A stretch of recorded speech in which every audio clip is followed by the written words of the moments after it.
ассалому алайкум дӯстони азиз, умедворам шумо хуб ҳастед. Бар шумо саломатии хоҳон ҳастам. Имрӯз хушхабари хеле хуб дорем. Навора то охир тамошо кунед.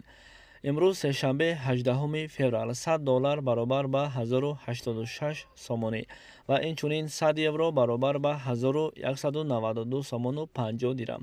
Дӯстони азиз, дар видео ҳатман лайк монед, ай шумо чизе намерава ва ба канали мо тугмачаи подписатсияро зер кунед.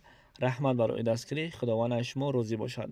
Ва 1000 рубли русӣ бо курси имрӯза ба 118 сомону 80 дирам баробар аст. Иншоалло ки ноумед намешавем ва умедворем ки рубл минбаъд боло хоҳад шуд. фақат шумо дастгириро фаромӯш накунед. дӯстони азиз, айни замон тафтиш кардани шиносномаи хориҷӣ яъне ки загранпаспорт хеле душвор шудааст ва нархҳои гуногун. албатта ин ҳама бар шумо маълум аст. пас мо ин бародарро бар шумо пешниҳод мекунем ки бо нархи арзон яъне ки 700 рубл шиносномаи шуморо тафтиш карда медиҳад бо тариқи ФМС ва МВД ва судебни зардоҷеност, штраф дар МВД, патент дар база МВД ва дигару дигар ва ба саволҳои шумо ҷавоб медиҳад. шумо метавонед аз номи шабакаи мо салом гӯед ва бемалол ҳуҷҷатҳои худро тафтиш кунед. бар шумо барори кор хоҳон ҳастем.